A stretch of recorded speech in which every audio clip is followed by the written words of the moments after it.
The father had already taken the mother. He came back for the child but found her standing beside the most dangerous man in London. When the girl asked, "Do you know where I can find my mum?" Stefan saw the bruise, saw the fear she refused to show, and decided someone wasn't walking away from that street. If this story pulled you in, go ahead and subscribe so you never miss what's ahead. I've got another unforgettable story coming tomorrow. And while you're here, drop a comment and tell me where you're watching from. I love seeing people tuned in from all over the world. Okay, let's get back into it. London's evening rain did not fall so much as descend patient, purposeful, pressing down on the city like a hand that had decided to stay. On the wide stone pavement outside Vantage, warm amber light bled through the restaurant's glass facade and dissolved into the wet dark. The kind of light that promised warmth to people who already had it. The kind of place where men spoke quietly about things that left no paper trail, where the staff learned quickly that some tables were never to be disturbed, and where the owner had not once needed to raise his voice to be understood. Stefan Paul stood at the entrance. Black suit, no tie, a gold watch catching the light at his wrist, the only thing about him that gleamed. The tattoos ran up the side of his neck and across both hands, dark, deliberate ink that did not decorate so much as declare. He was broad-shouldered, clean-jawed, with the kind of stillness that didn't come from calm, but from complete control. His dark hair was swept back. His eyes moved without appearing to move. Men like him never seemed to look at anything directly, and missed nothing. He was not waiting for anything in particular. He was simply standing in the way that powerful men stand, as though the space around them belongs to them too. He was about to go inside when something made him stop. Not a sound, not a movement. Just a shift in the texture of the evening, something that didn't fit. Near the base of the stone column to his left, a few steps from the restaurant door, stood a small girl. She could not have been more than 6. A burgundy dress, thin for the cold, clung to a small frame. Over it, a gray cardigan, the kind a careful mother buttons at the collar before stepping outside. Her sneakers were soaked through, canvas darkened at the toes, the laces limp with rain. Blonde curls, damp and loosely tangled, fell forward across her forehead, and she did not push them back. Her white socks had gone gray at the ankle from the wet pavement. In both arms, pressed against her chest, the way another child might hold a shield, was a stuffed rabbit, worn smooth at the ears, its stitching frayed at the seams, its fur gone thin, at the places touched most, which told you everything about how long she had carried it, and how hard. She was not crying.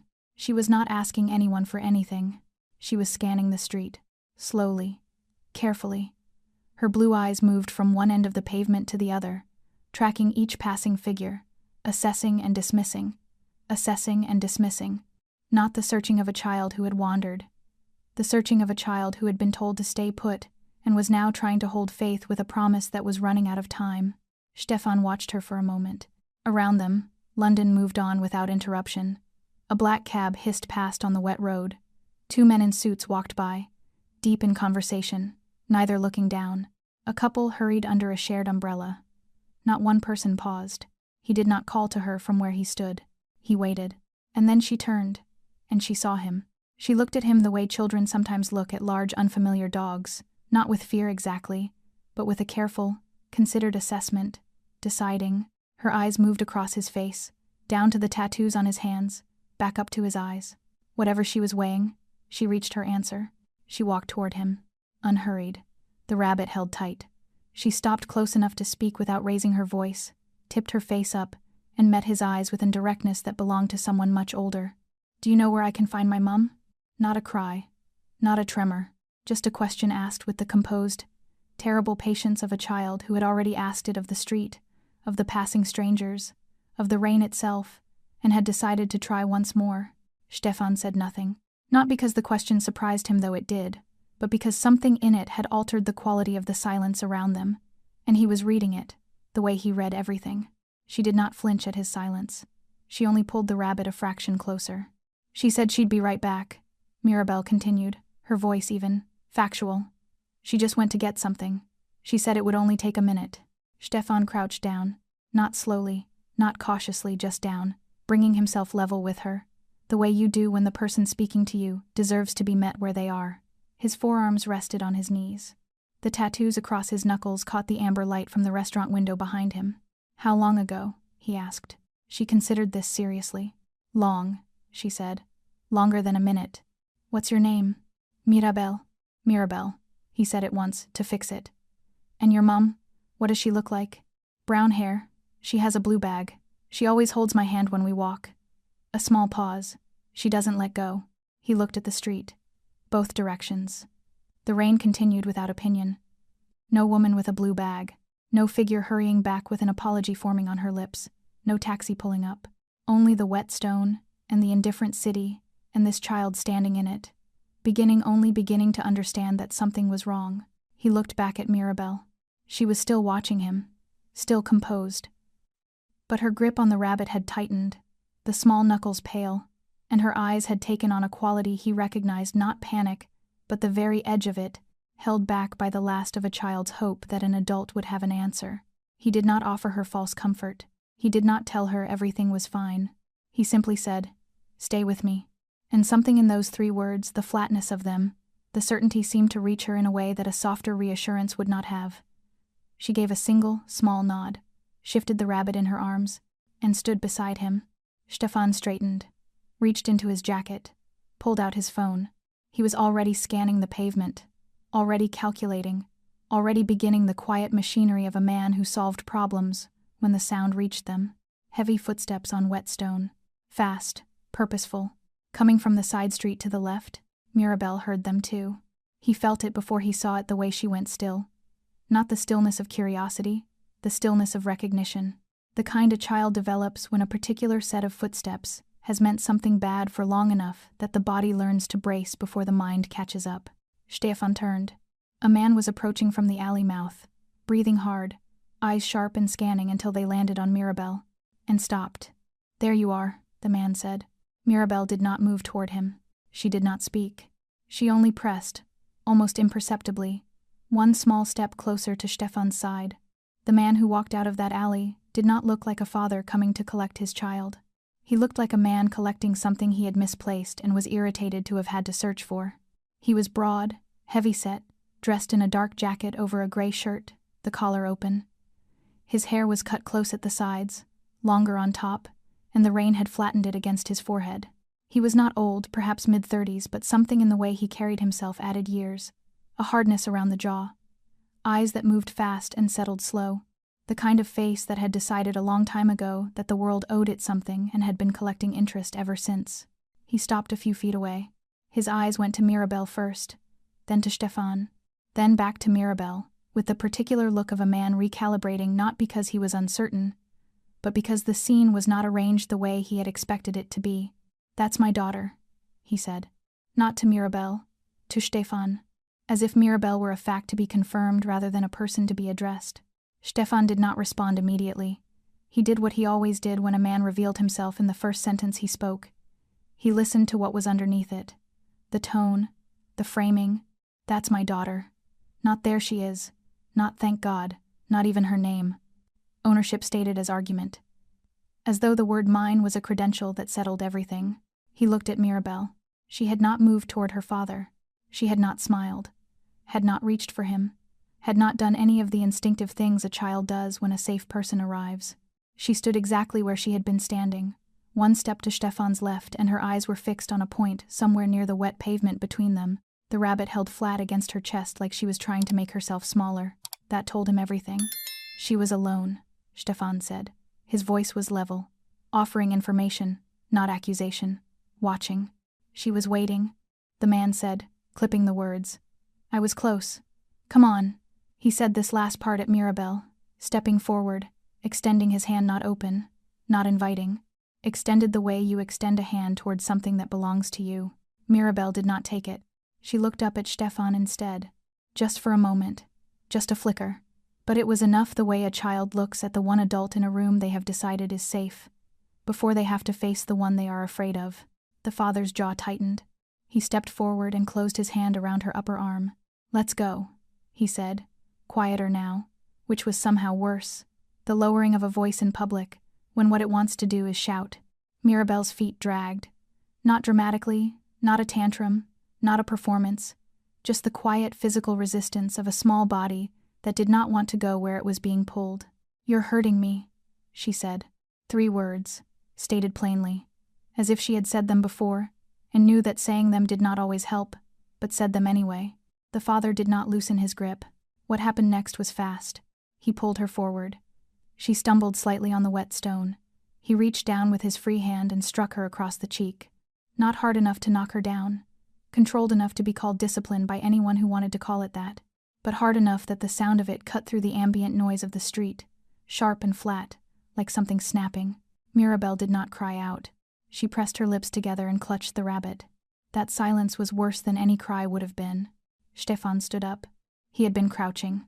Now he stood fully, unhurriedly, and when he reached his full height, the geometry of the pavement changed. He was not a small man. He did not need to raise his voice, or shift his expression, or make any signal of threat at all. He simply stood, and the weight of what he was filled, the space between them. "Let go of her," he said.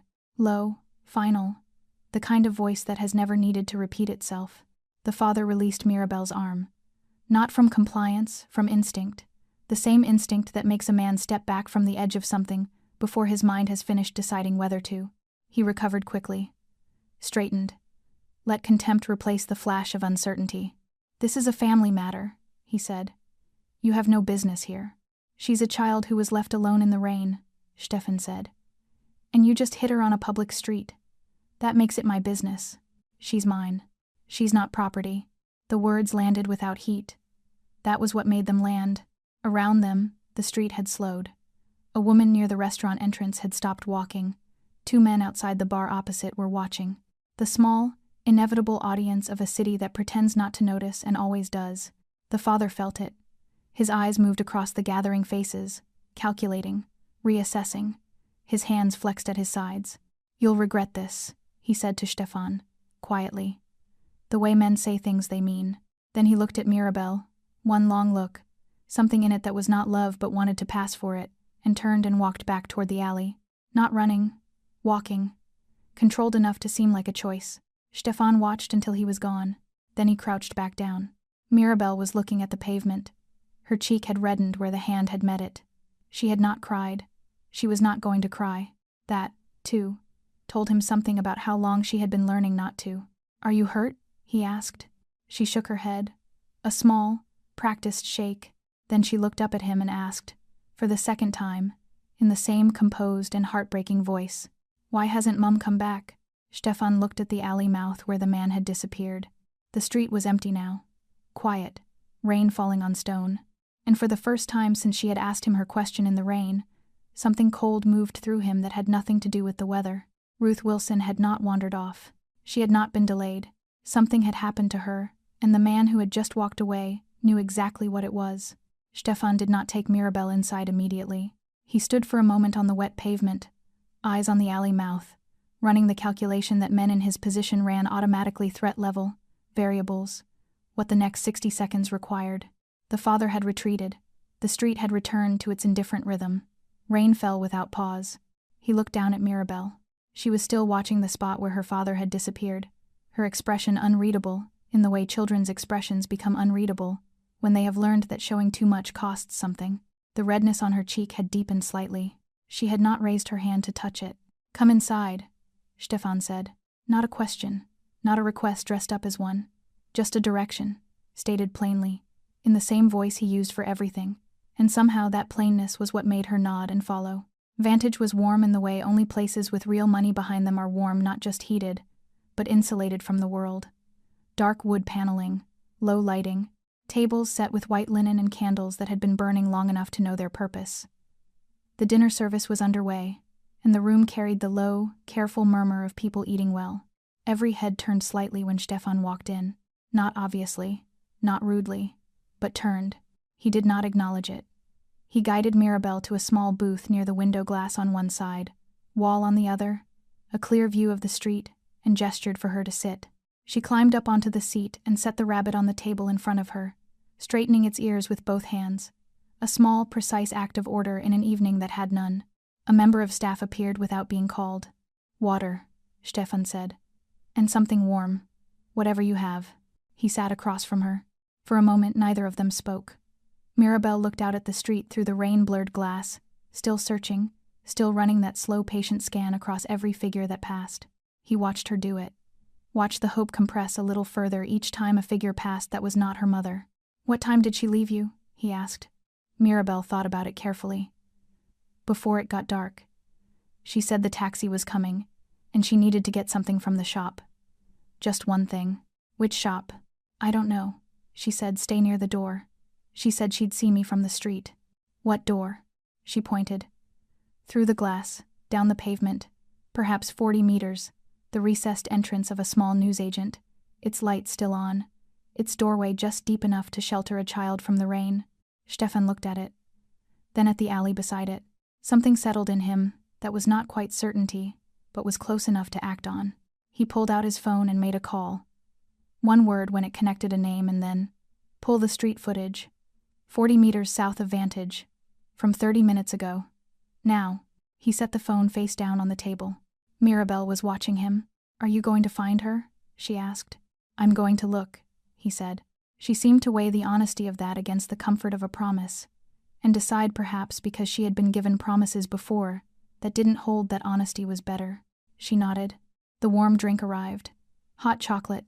As it turned out, the staff had made a quiet, correct decision. Mirabel wrapped both hands around the cup. The rabbit sat propped against the wall beside her, its worn face level with the table, present and accounted for. "His name is Rabbit," she said, following Stefan's glance. "Good name," he said. She almost smiled. Almost. "Mum gave him to me when I was 2. She said I named him myself." A pause. "She says I was very serious about it."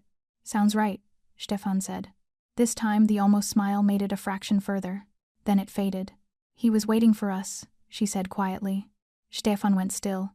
"Who was?" "My dad." She said the word with a particular flatness.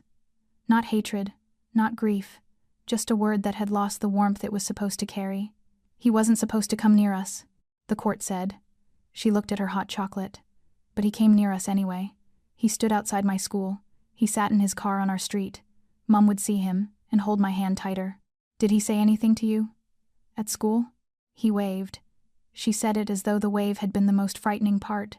Like it was normal. Stefan's phone buzzed. He looked at the screen. A message from his head of security. 4 words and an attachment. "You need to see this." He opened the footage. The angle was from a camera mounted above the newsagent entrance timestamp, showing 37 minutes ago. The quality was good enough. It showed Ruth Wilson, brown hair, blue bag, moving quickly toward the shop, then pausing at the alley entrance as a figure stepped out. The father. He had not been following them from behind. He had been waiting ahead. He had known their route. On the screen, soundless and gray, the footage showed a brief exchange. Ruth backing up, the father advancing, a second figure appearing from deeper in the alley. Ruth turning, the father's hand closing on her arm. Both figures pulling her backward into the dark. 37 seconds from first contact to disappearance. Then the alley was empty. Mirabel was talking again, something about their apartment, about how her mother had packed their bags that morning, about how it had felt like an adventure until it didn't. Stefan listened without appearing to have stopped watching her, even as his mind had already moved 3 steps forward. This was not a domestic incident. This was not a man acting on impulse. This was planned, coordinated, executed with the kind of timing that required either surveillance or inside information. Ruth Wilson had been taken, and her daughter was sitting across from him drinking hot chocolate, still believing her mother had gone to get one thing and would be right back. He looked up from his phone. Mirabel had gone quiet.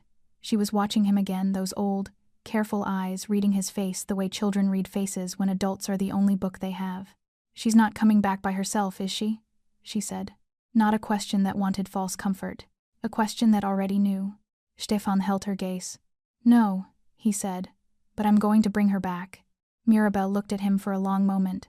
Then she picked up Rabbit, settled him in her lap, and said, "You should probably hurry." The booth had become its own small world. Outside, London moved through its evening, without knowing or caring what was unfolding inside a warm restaurant on a rain-wet street. Inside, Mirabel sat with Rabbit in her lap, and her hot chocolate half finished, watching Stefan the way she had been watching the street earlier, patient, steady, alert to any change in what she was reading. He had made 2 more calls since she'd told him to hurry. Both brief, both quiet enough that she couldn't have made out the words, though she watched his face the entire time, translating expression instead of language. He had the kind of face that gave very little away, but she Stefan was beginning to understand. Very good at reading very little. His security chief, Doru, arrived within 10 minutes. He was a compact man, economical in everything: movement, speech, expression. He set a tablet on the table without preamble, angled so Stefan could see it, and stood at the edge of the booth with his hands clasped in front of him. He glanced once at Mirabel. She looked back at him without blinking. He looked back at Stefan. 6 police reports in 14 months, Doru said, low. Filed by Ruth Wilson, against the same man. 3 for harassment, 2 for physical assault, 1 for criminal threats. Charges? First 2 dropped. She withdrew. 3rd conviction for common assault, suspended sentence. The threats charge is still pending. Stefan looked at the tablet. A photograph on the file, the father. Same jaw, same eyes that moved fast and settled slow. His name was recorded on the police documents, but Stefan did not say it aloud.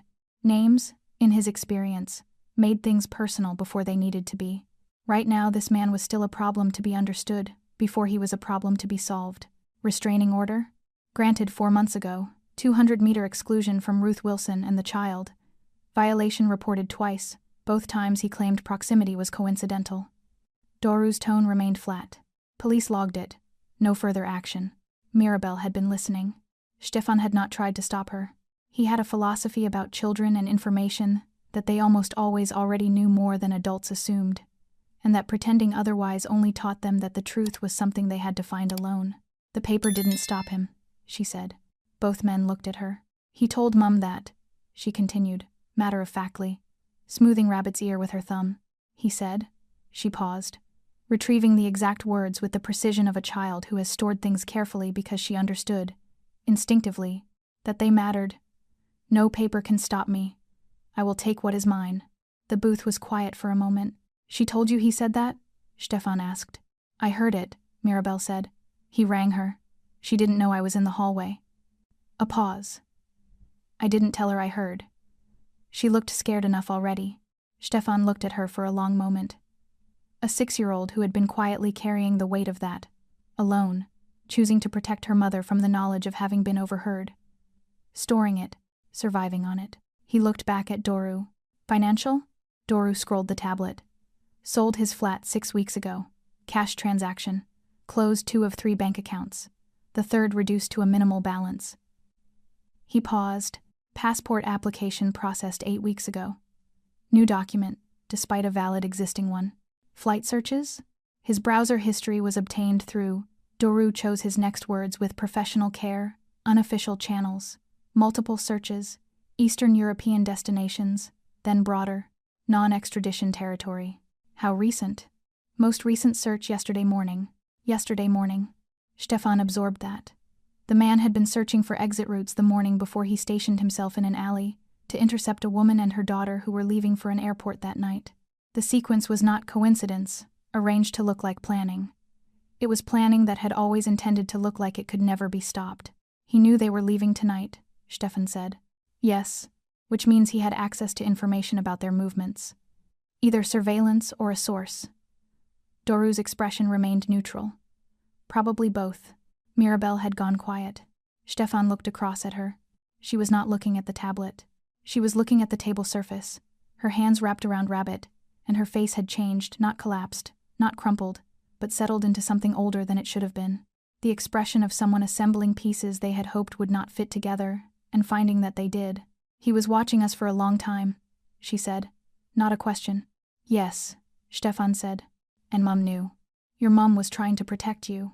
I know. She looked up. That's why she packed everything. She told me we were going somewhere new. She made it sound exciting. Her voice remained steady, but her grip on Rabbit had tightened again, that small tell she couldn't fully control. She was scared, wasn't she? The whole time. She was brave, Stefan said. The whole time. Mirabel looked at him, assessing that, checking it for truth the way she checked everything. Then she nodded, slowly, accepting it into whatever framework she was building to make sense of the evening. Doru leaned slightly forward. Vehicle's been traced to a registered address, industrial area, east. Dock, warehouse district. We're running additional checks on associated properties. Stefan nodded once. How long? 20 minutes, maybe less. Stefan looked at Mirabel. She was watching him again with those careful, ancient eyes. He had been in rooms with dangerous men and felt less observed. "Are you going to go and look for her?" she asked. "Soon," he said. "Can I come?" "No." She held his gaze for a moment, not arguing, not pouting, just looking, and then accepted this, with the same quiet pragmatism she seemed to apply to everything. "Will you tell me the truth?" she said. "When you find out something. Will you tell me actual truth? Not just the nice version?" Stefan considered the question with the seriousness it deserved. "Yes," he said. She seemed to sit slightly straighter. "Okay," she said. "Then I'll wait." She picked up her hot chocolate. It had gone cold. She drank it anyway, both hands around the cup. Rabbit propped against her side, rain tracing lines down the window beside her. Doru's phone buzzed. He looked at the screen. Looked at Stefan. "We have a location." The docks at night had a particular quality of silence. Not the silence of emptiness, the silence of things that did not want to be heard. Warehouses standing dark against a sky the color of bruised iron. The Thames, somewhere beyond, invisible but present, its smell carried on the cold air. Cranes motionless overhead like enormous punctuation marks at the end of sentences no one had finished. Stefan's car moved without headlights for the final 200 meters. There were 3 vehicles in total, his and 2 others carrying men who understood that tonight required stillness over speed, patience over force. Men he had chosen for precisely this kind of situation, not the loudest in the room, but the ones who knew how to read a room before entering it. Doru sat in the passenger seat, tablet open, the blue light of it kept low. "Warehouse 7, he said quietly. "The registered address is a shell company dissolved 14 months ago, but the electricity account was reactivated 3 weeks back." 3 weeks, Stefan said. He was preparing this location before he made his move. Stefan said nothing. He was looking at the building through the rain-specked windscreen. A long, low structure. Corrugated walls, dark windows, a single light visible through a gap in the roofline. Warm and yellow and wrong for an abandoned building at this hour. Someone was inside. He thought of Mirabelle, sitting in the booth at Vantage with a cold cup of hot chocolate and a stuffed rabbit, waiting for actual truth and not the nice version. He got out of the car. They moved on foot from 50 meters out. 4 of them. Single file, close to the wall of the adjacent building, footsteps absorbed by the rain that was still falling, steady and useful. Stefan led. He did not carry a weapon visibly, he rarely did. He had learned a long time ago that the most dangerous thing a man could project in a tense situation was absolute certainty, and that certainty required no props. At the corner of Warehouse 7, they stopped. Doru crouched beside a small window set low in the wall. Old glass, wire reinforced, filmed with grime. He wiped a patch clear with the heel of his hand and looked through. He held up 2 fingers, 2 people inside, then 1 finger, held low, then raised, meaning 1 standing, 1 not. Stefan looked. Through the smeared glass, in the yellow light of a single work lamp hung from a ceiling hook, he could see the layout. The warehouse floor was concrete, largely empty, stacked wooden pallets against the far wall, a rusted shelving unit, a folding table near the center. Beside the table, on a chair, with her hands bound behind her and a gag that had been tied rather than taped, was Ruth Wilson. Brown hair, blue bag on the floor beside her, 1 strap torn. Her head was up, not down. She was awake, alert, her eyes moving across the space with a controlled fear that looked, to Stefan, like a woman who was frightened but had not stopped thinking. Good. The father stood with his back to the window, phone to his ear. He was pacing short, tight circuits, 3 steps one way, 3 steps back, agitated, the kind of movement that came from a plan beginning to fray at the edges. Stefan listened through the glass. Fragments only the rain and the distance stripped most of it, but enough. She's not there anymore. Someone has her. A pause. I don't know who. I'll handle it. Another pause. Longer. And the response from whoever was on the other end was clearly not what he wanted to hear, because his pacing stopped and his free hand pressed flat against the wall. I said I'll handle it. He ended the call. He stood still for a moment with his forehead almost touching the wall. Then he turned and looked at Ruth. Stefan could not hear what he said, but he could read the posture, the slow walk toward her, the way he crouched to her level with a familiarity that was its own kind of violence, the closeness of someone who had learned that proximity itself was a weapon. Ruth did not look away from him. That steadiness, Stefan noted, was where Mirabelle had learned hers. He straightened up from the window. His plan had been entry, control, recovery. Clean and quiet, Police called after with evidence packaged. He had done this kind of thing before, in contexts considerably more complicated. The variables here were manageable: 2 people, 1 location, 1 man who was dangerous in the way of a cornered animal, but not trained, not professional. Then Doru touched his arm. He pointed at his phone. A message from the second vehicle, positioned at the rear of the building. Movement at back exit. Looks like prep for vehicle loading. He's moving her. Stefan looked back through the glass. The father had Ruth on her feet now, her hands still bound. He had her by the arm, the same grip, Stefan noted, the same grip he had used on Mirabelle on the pavement, and he was steering her toward the rear of the warehouse, toward a door that led, according to the footage Doru had pulled, to a loading bay where a second vehicle was parked. The calculation changed. Once she was in that vehicle, the location variable collapsed, a moving target in an unknown direction that was a different problem, a worse one. Stefan made a decision. He stood, moved to the warehouse's side door padlocked, but the lock was old, and Doru had already produced what was needed and waited the 3 seconds it took to open. He pushed through. The father heard it. He turned, and for one suspended moment, the 3 of them existed in the same space: the man, the woman he had taken, and the man who had come to bring her back. The work lamp threw long shadows. Rain hammered the roof. Ruth's eyes found Stefan, and something in them shifted, not relief, not yet, but recognition. Someone came. The father let go of Ruth's arm. Not from surrender, from calculation, the same recalibration Stefan had watched him perform on the pavement, buying seconds while he decided what to do with them. "You have no idea," the father said slowly, "what you've walked into." Stefan looked at Ruth. "Are you hurt?" She shook her head, eyes steady. He looked back at the father. "I know exactly what I've walked into," he said. "The question is whether you understand what you've walked into." The father's eyes moved to the door behind Stefan. Doru filled it, then the window to the left. Another figure. The father's breathing changed the first real signal. Beneath all the performance of authority, that something animal in him had registered the truth of the situation. Then his phone rang.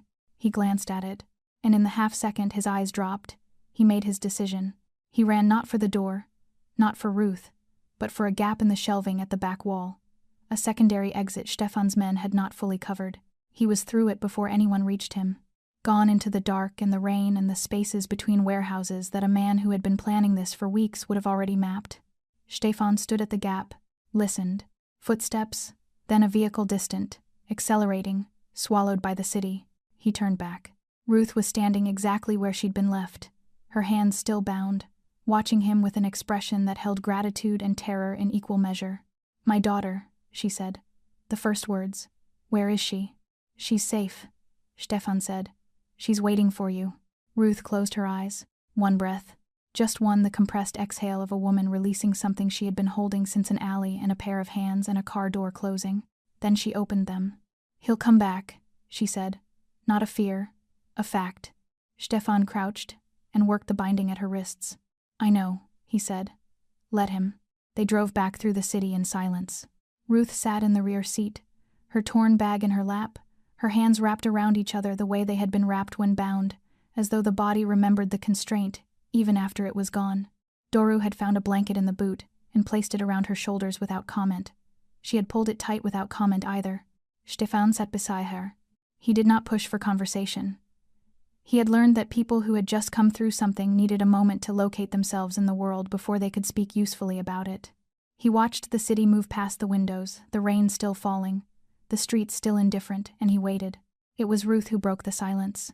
How long was she alone? "Long enough to find me," Stefan said. Ruth turned to look at him. He could see her assembling what that meant, the gap between "I'll be right back" and "long enough to find a stranger," and the way it landed on her face was not guilt exactly, but something adjacent to it. The particular pain of a mother measuring the distance between what she had promised and what had actually happened. Was she frightened? Stefan considered the honest answer. "She was searching," he said. "There's a difference." Ruth absorbed that, turned back to the window. "She doesn't frighten easily," she said quietly. "I used to think that was strength. Now I think it's because she's had too much practice." Back at Vantage, Doru took Ruth to a private room on the first floor, somewhere warm, somewhere with a door that locked from the inside. Somewhere a doctor Stefan trusted could assess her without the involvement of anyone who might generate a record before Stefan was ready for one. Stefan went back to the booth. Mirabel was exactly where he had left her. Rabbit on the table. Cold cup beside him. She was drawing on the back of a paper menu with a pen she had apparently acquired from a member of staff, small, focused strokes, the kind of concentrated industry children produce when they are managing something difficult with their hands, so their mind can manage something else. She looked up when he sat down. Read his face. She's here, she said. Not a question. She's upstairs, Stefan said. She's not hurt. She's asking for you. Mirabel set the pen down. She picked up Rabbit. Then she looked at Stefan for one more moment, checking, with those careful eyes, that this was actual truth and not the nice version. And whatever she found in his face satisfied her, because she stood up and said simply, "Take me to her." He did. He left them together. He stood outside the closed door for 3 seconds, long enough to hear through the wood, faint and absolute, the sound of Mirabel's composure finally breaking. Not a cry. Something quieter. The specific sound of a child who has been holding something enormous, pressing her face against the one person she had been holding it for. He walked back downstairs. Doru was waiting in the corridor with the tablet. "He's moving," Doru said. "Where?" "Not far. Phone signal puts him in the Bermondsey area. He's not fleeing yet, he's thinking. He'll regroup," Stefan said. "He had a plan and it fractured. Men like him don't abandon plans. They revise them." Doru set the tablet on the corridor table. "There's more. Since you left, we went deeper." Stefan looked at the screen.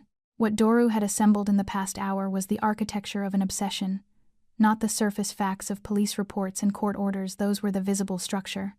Beneath them was something more revealing. The internal logic of a man who had spent 14 months constructing a version of reality in which he was the wronged party, and everyone who stood between him and what he wanted was an obstacle to be removed. The police complaints filed against him, 6 of them, he had counterfiled on every single one. The restraining order he had publicly characterized, in documented communications to mutual acquaintances, as fabricated, a weaponized legal instrument, evidence of a conspiracy against him. He had told people Ruth had stolen his daughter. He had told people the court had been manipulated. He had, and this was the detail that told Stefan the most, begun reaching out, 8 weeks ago, to men on the periphery of networks Stefan knew. Not directly, through intermediaries, looking for assistance of the kind that didn't appear in any filing. He was trying to hire help, Stefan said. "Trying," Doru confirmed. He was turned down. His money wasn't enough and his situation was too visible. But the fact that he went looking tells you how far he was willing to go. "Yes." Stefan was quiet for a moment. He had encountered many varieties of dangerous men in his life.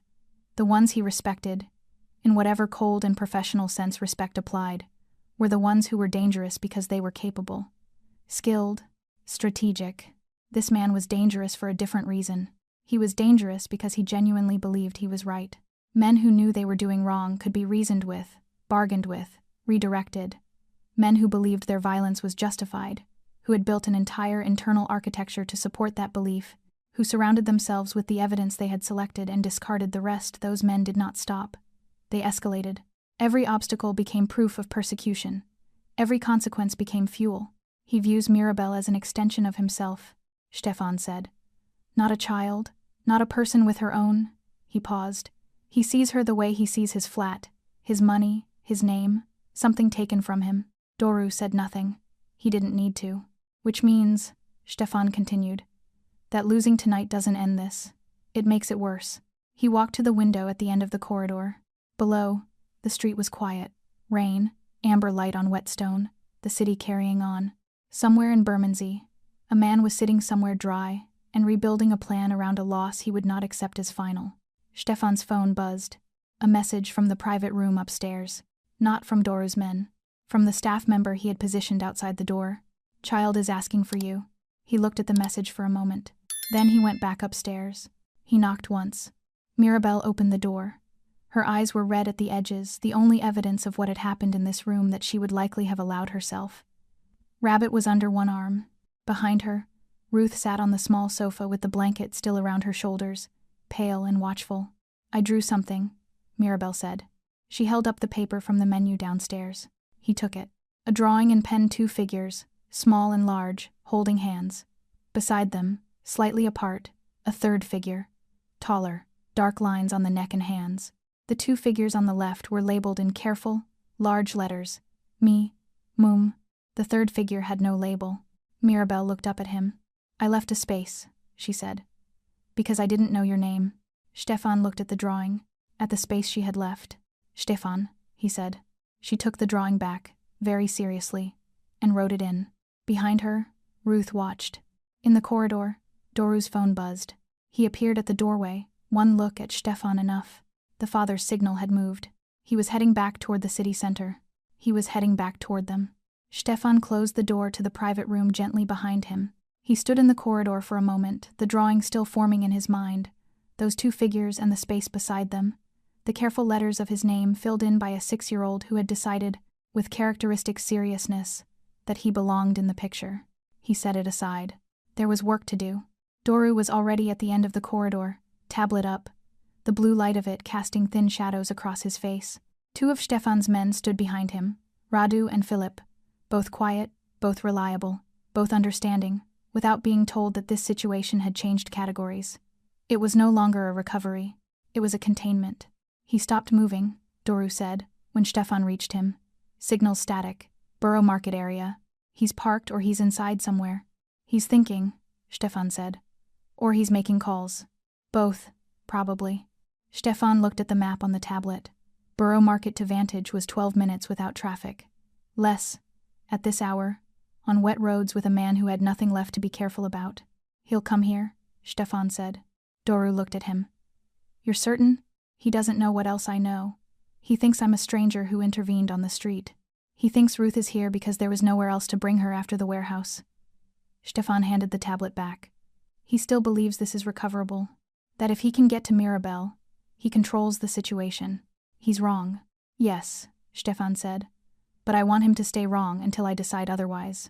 Doru was quiet for a moment, the particular quiet of a man who had worked alongside Stefan long enough to know when a plan was forming and when to let it form without interruption. You want to bring him in? Doru said. On your terms. I want him on record, Stefan said. Everything. The warehouse, tonight, the footage, all of it handed to the right people in the right sequence. I want this closed in a way that doesn't leave a gap he can crawl back through. That requires police involvement. Yes. Doru raised an eyebrow. For Stefan Paul, that word police was typically something managed from a significant distance, handled through intermediaries, kept as far from his direct operations as geography allowed. That he was now actively proposing their involvement said more about the seriousness of his intent than anything else could have. I'll make the call, Doru said. Not yet. Stefan looked at the map again. Let him come to us first. Let him make the move in a location we control, in front of witnesses, on camera. Then we hand it all over. No gaps.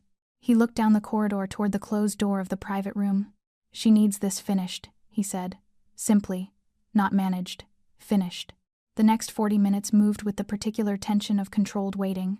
Stefan positioned his men 2 at the restaurant entrance, 1 at the rear, 1 in a vehicle on the street with a clear sightline to both.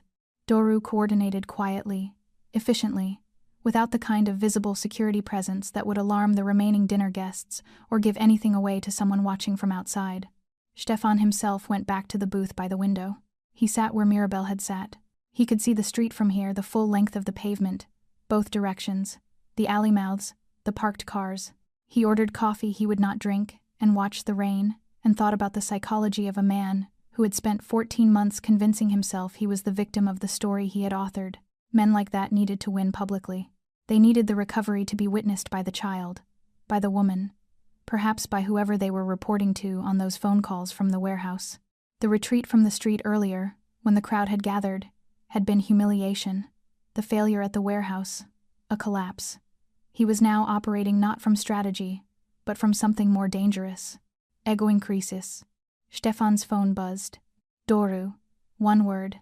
Incoming. 30 seconds later, a dark car moved slowly past the restaurant, not stopping, surveilling, checking for what was visible from the street. Stefan did not move. He sat with his coffee and looked out the window and let the car pass. Let the man inside it see a restaurant doing its business on a rainy evening. Nothing alarming, nothing to suggest that anything had been prepared. The car went around the block, came back, stopped this time, 20 meters down, Engine running. A door opened. The father stepped out. He stood on the pavement in the rain, collar up, looking at the restaurant entrance. He was alone, no second figure, no support. The intermediaries he had approached had turned him down. Whatever network he had been hoping to activate had not materialized. He was here on his own, which made him more predictable and more volatile in equal measure. Stefan stood. He walked to the entrance, pushed through the door and stepped outside, onto the wet pavement, into the rain, and stopped. The father saw him immediately. For a moment neither of them moved. Then the father walked toward him, not running, not cautious, with the deliberate pace of a man who had made a decision and was now simply executing it. "Where is she?" he said, not a question. "Which one?" Stefan said. Something moved across the father's face. "Don't. Ruth is safe," Stefan said. "Mirabel is safe. The footage from the warehouse is secured. The recording of you forcing Ruth into a vehicle in the alley secured. The phone records, the financial documentation, the restraining order violations, all of it, packaged, ready." The father had gone very still. "You're going to walk away from here," Stefan continued. "Or you're going to make a decision that makes everything I just described worse for you. Those are the options." "She's my daughter." "She's a child," Stefan said, "who flinches when she hears your footsteps." The father's jaw tightened. "You have no idea what she is to me." "I know exactly what she is to you," Stefan said. "That's the problem." The father looked at the restaurant door, calculating. The same recalibration, looking for the gap, the angle, the version of this where he still came out with what he came for. There wasn't one. He could see it forming on his face the moment a man stops calculating, because the numbers have all come back wrong.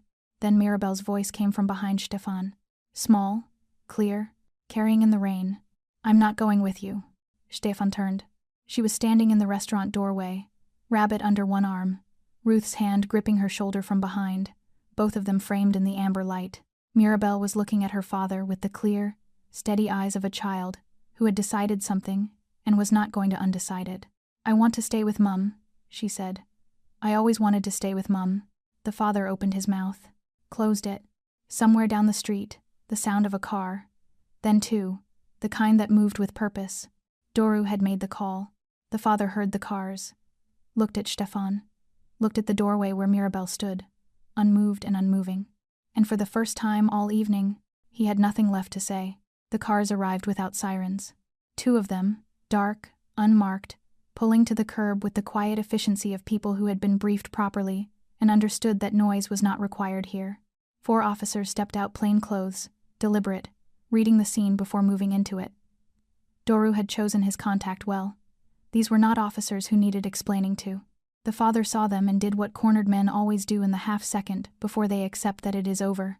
He ran, not toward Mirabel, not toward the restaurant, toward the gap between the parked cars and the alley mouth, the same alley that had swallowed him at the warehouse, the same instinct, the same geometry of escape that his body had clearly rehearsed. He made it 4 meters. Radu came out of the shadow of the adjacent doorway, and the father went down onto the wet pavement, not violently, not dramatically, but with the decisive, controlled economy of a man who knew exactly how much force the situation required. The father struggled for 2 seconds. Then the officers were there, and the struggling stopped, and what remained was a man face down on rain-wet stone, with his cheek against the pavement, and his arms being secured behind him. Stefan watched. He did not move toward it. It was no longer his scene to manage. He had built it, positioned it, delivered it, and now it belonged to the process that would finish it. That was the design. That had always been the design. He turned back to the doorway. Mirabel was still standing where she had been. Rabbit under her arm, Ruth's hand on her shoulder. She was watching her father on the pavement with the steady, unreadable expression she deployed when she was processing something larger than she had language for. Not triumph, not relief.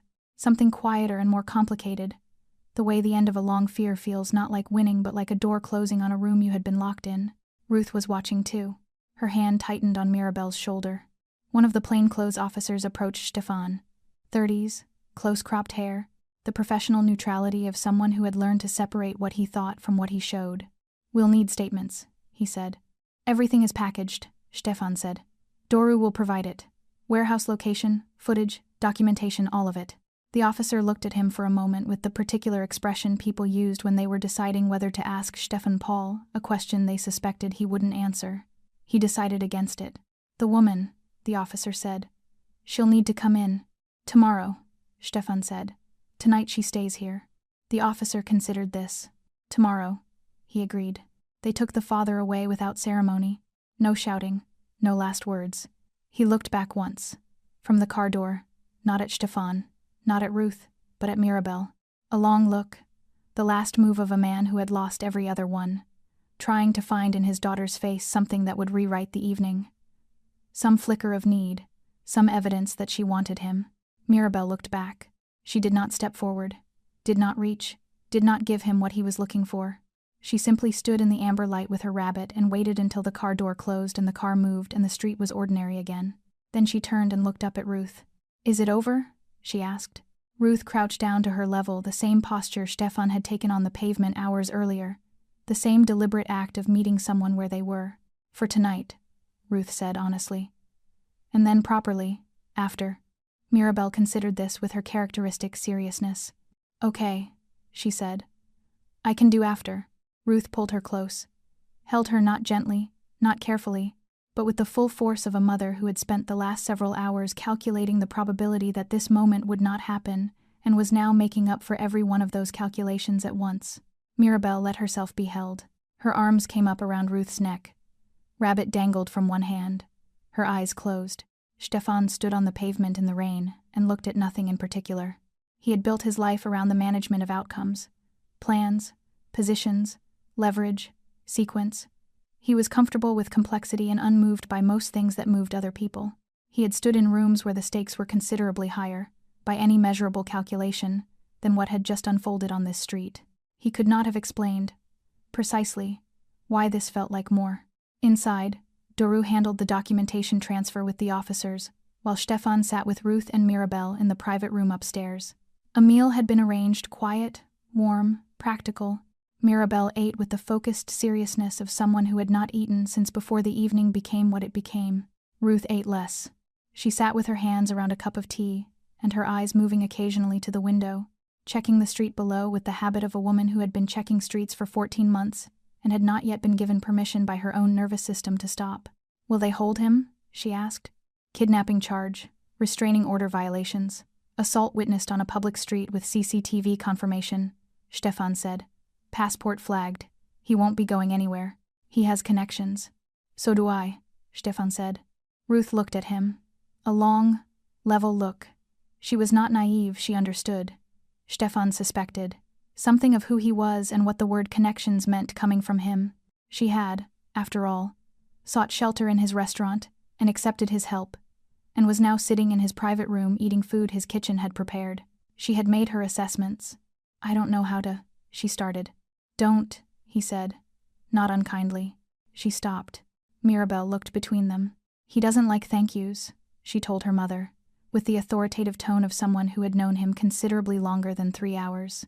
Ruth looked at her daughter, then at Stefan. Something shifted in her expression, not quite a smile, but the nearest thing to one that an evening like this could reasonably produce. It was late when Mirabel finally fell asleep. She did it without announcement, one moment upright, rabbit against her chest, eyes tracking the room, and then simply not, her head tipped sideways against Ruth's arm with the abrupt totality that only children and the genuinely exhausted can manage. Ruth adjusted her carefully, settled her, smoothed the damp curl back from her forehead with one hand. She looked at Stefan. She asked about you, Ruth said quietly. Before you came back to the room, she said. Ruth paused, and something moved through her face. She said, Mum, I think he's one of the good ones. But he looks like he doesn't know that about himself yet. Stefan said nothing. She's 6, Ruth said. She does that. She sees things. I know, he said. I noticed. Ruth looked down at Mirabel sleeping. The red on her cheek had faded now, the earlier mark of her father's hand almost gone. In sleep, her face had released everything it held during waking hours, the vigilance, the composure, the careful management of what she showed. She looked, simply, like a small child who was tired. I've been running for a long time, Ruth said. I don't mean just tonight. I mean... I know what you mean, Stefan said. I'm tired of running. You don't have to, he said. Not anymore. Ruth looked at him. You can't promise that. I just did, he said. Outside, The rain was finally slowing, the first suggestion, in several hours, that it intended to stop. The street below was quiet. The amber light from Vantage's facade still reached the wet pavement, still dissolved into the dark at the edges, still offering its warmth to a city that mostly didn't notice it was there. Doru appeared in the doorway, looked at Stefan, gave a small nod. Everything secured, documentation transferred, officers satisfied, the machine of consequence now running on its own momentum, requiring nothing more from tonight. Stefan stood. He looked at Mirabel one more time. She had one hand curled under her cheek, and the other still holding Rabbit even in sleep, the grip loose now but present, still there, still holding on. He walked to the door. "Stefan," Ruth said. He stopped, turned. She was looking at him with the full, clear attention of a woman who chose her words carefully, and was choosing these ones with particular care. "She was right," Ruth said. "About you." He held her gaze for a moment. Then he walked out and pulled the door quietly closed behind him. Morning arrived the way mornings do after nights that have taken too much slowly, without apology, the light coming in regardless. It found Vantage quieter than it had been in hours. The dinner service long finished, the staff gone, the restaurant existing in the particular stillness of a place built for noise now holding its breath. Rain had stopped somewhere before dawn. The street outside was clean and wet and silver gray, the amber light turned off, the pavement reflecting a sky that had not yet decided what it wanted to be. Mirabel woke first. She always did. Ruth had mentioned this once, almost in passing, the way parents mention things that have simply become the texture of their lives. "She's always up before me, even when she shouldn't be." She woke in the private room on the first floor with Rabbit on her chest, and the blanket pulled up to her chin, and the slow, systematic return of memory that children do when they wake somewhere unfamiliar. Her eyes moved across the ceiling, the wall, the window. Ruth, asleep in the chair beside her, head tilted, hand still resting on the edge of the sofa cushion, as though even in sleep she had wanted to stay close. Mirabel looked at her mother for a long time, not checking, not calculating, just looking the way you look at something after you have come close to losing it, and your eyes need the confirmation that your mind has not yet fully processed. Then she got up, quietly, and went to the window. The street below was empty. A delivery van moved past at the far end. A pigeon landed on the wet stone and reconsidered. Somewhere distant, a bus. The city, ordinary and indifferent, resuming itself. She pressed her hand flat against the glass. "He's not out there," Stefan said. She turned. He was in the doorway, jacket off, sleeves rolled to the forearm, the tattoos fully visible in the morning light. He looked like a man who had not slept, and had made peace with that fact several hours ago. "I know," Mirabel said. "I was just looking." "At what?" She considered. "At the street, to see what it looks like when it's normal." He came into the room and sat in the chair across from where Ruth slept. Mirabel climbed back onto the sofa, crossed her legs, settled Rabbit in her lap. "Is it finished?" she asked. The same question she had asked the night before, but different now. Last night it had meant tonight. This morning it meant something larger. "The charges are filed," he said. "Kidnapping, assault, restraining order violations. His passport is flagged. He won't leave the country." "What about custody?" Stefan looked at her. "You know what custody means," he said. "Not a question." "I know lots of things," she said simply. "Mum explained things to me. She said it was better to understand than to be surprised." "She was right," Stefan said. "The custody order will be reviewed. With the charges filed and the evidence recorded, his access will be terminated." "Terminated," Mirabel repeated, weighing the word. "It means finished," he said. "Properly." She was quiet for a moment. Outside, the sky had made its decision pale, winter, blue, thin, and clear. Light moved across the floor of the room. "I used to think it was my fault," she said. Stefan said nothing. He knew, from long experience, that some sentences needed space and not response. That he was angry all the time. "I thought maybe if I was quieter, or better, or—" She stopped, smoothed Rabbit's ear. "I know it wasn't. I worked that out, but I thought it for a while." "Most children do," Stefan said. "It's not the truth." "I know," she said. "The truth is, he was broken before I existed." He looked at her. "Yes," he said. "That's exactly what it is." She nodded, once, with the particular finality of someone closing a drawer. Behind them, Ruth stirred. The small sounds of waking a breath, a shift, the hand on the sofa cushion pressing down as she oriented herself. Then stillness, the kind that meant she was awake and listening before she opened her eyes. Then she opened them. She found Mirabel first. Something happened in Ruth's face, not dramatic, not the collapse of relief, just a deep, cellular settling. The expression of a woman whose most essential question had been answered before she had finished asking it. "Morning," Mirabel said. "Morning," Ruth said, her voice still thick with sleep and everything before sleep. Mirabel got up from the sofa and crossed the room and climbed into the chair beside her mother, fitting herself into the space between Ruth's arm and the chair back, with the practiced precision of a child who had done this 10,000 times.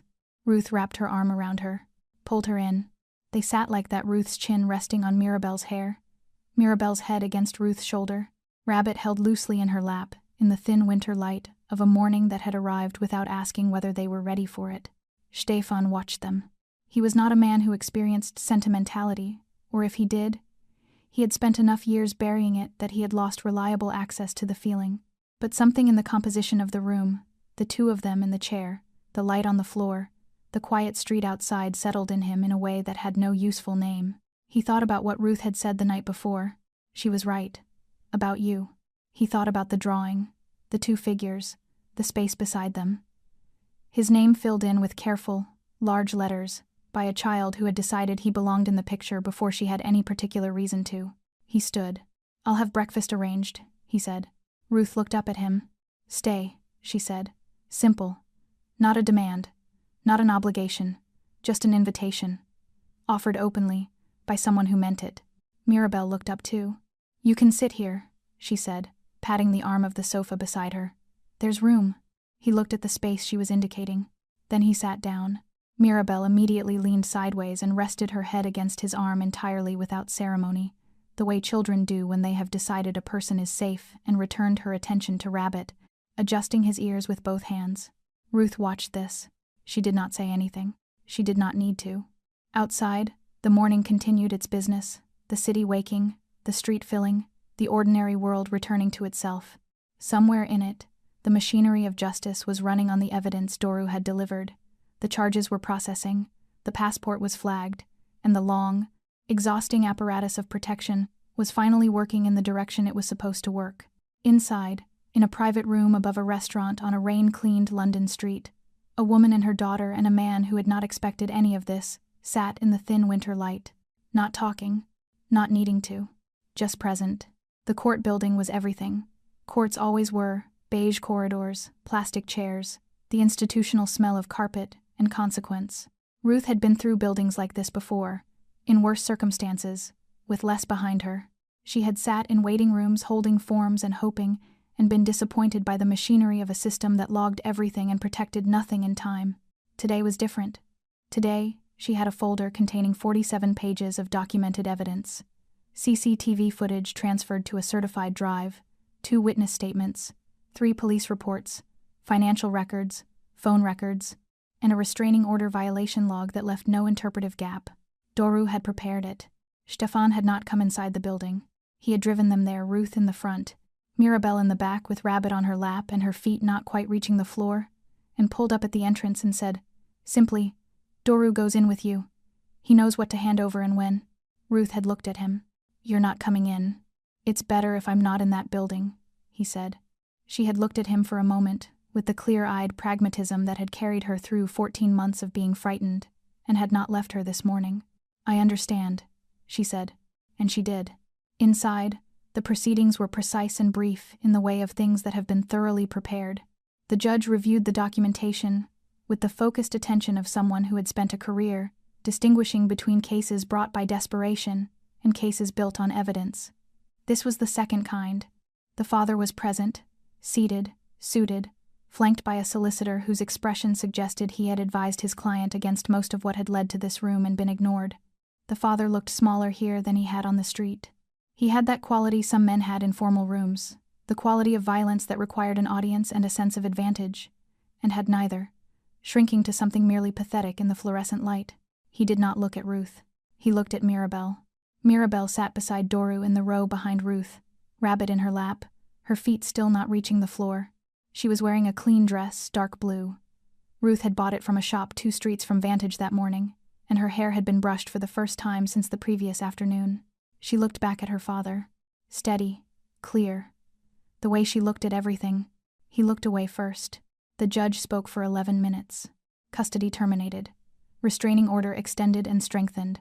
Passport restrictions formalized through the court.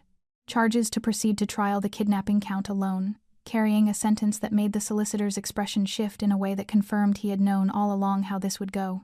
Ruth sat and listened, and kept her hands flat on her thighs and did not cry. Not because she didn't want to, but because she had promised herself she would not cry in a room that contained him, that she would save that for somewhere he could not see it and could not count it as his. When it was finished, she stood and turned and found Mirabel already beside her, Rabbit under one arm, the other hand slipping into Ruth's hand with the automatic certainty of something that had always been true. Ruth gripped it. "Is it terminated?" Mirabel asked. "Yes," Ruth said. "Properly finished?" "Properly finished." Mirabel considered this for exactly 1 second. "Good," she said. Stefan was parked where they had left him. He got out when he saw them come through the building's entrance, not hurrying, just standing, leaning slightly against the car, watching them cross the pavement. Reading the way Ruth walked, the way Mirabel was holding her hand, he knew before they reached him. Ruth stopped in front of him. She looked like a woman who had put something down that she had been carrying for a very long time, and was still adjusting to the absence of the weight. "Done," she said. He nodded once. Mirabel had already walked past them both to the low wall beside the car park entrance, where she sat with Rabbit in her lap, and her face turned up to the pale winter sky, not doing anything in particular, just sitting in the open air of a finished morning. Stefan watched her. "What happens now?" Ruth said. "For you? For us. You relocate. Somewhere you choose, not somewhere you're running to. Doru has contacts who can help with housing, documentation, school placement. It's arranged, if you want it." Ruth looked at him. "You arranged it already." "Yesterday," he said. She was quiet for a moment. A taxi passed. The court building's doors opened behind them, releasing 2 strangers into the morning. The city moved around them, unconcerned. "I don't know how to exist in a life where someone just..." She stopped. Started again.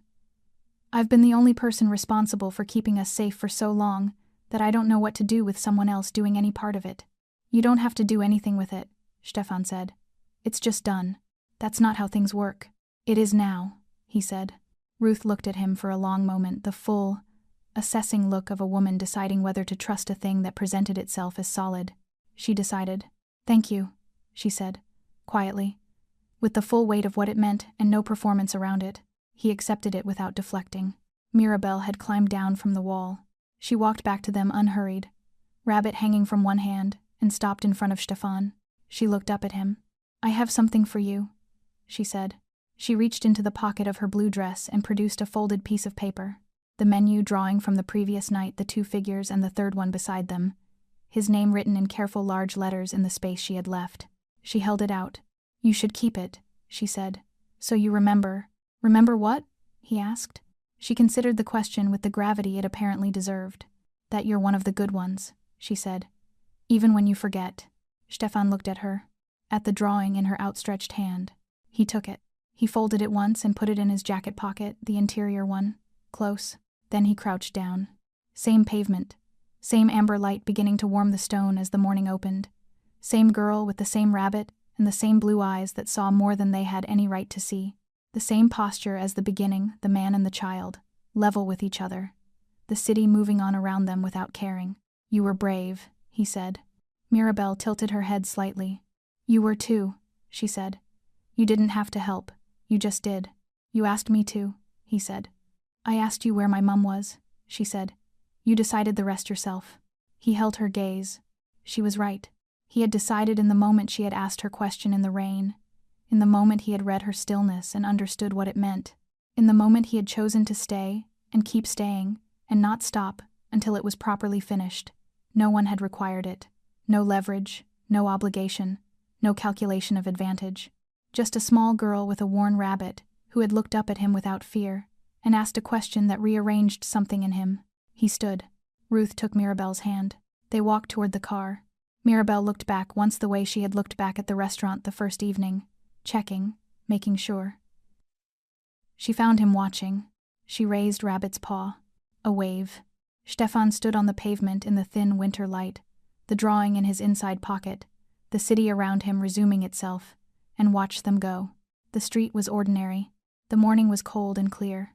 For a man, the city crossed the street to avoid. The smallest voice had been the one that reached him, and he had let it. Thanks for sticking with this story. Until the very end, you're the reason these stories feel alive.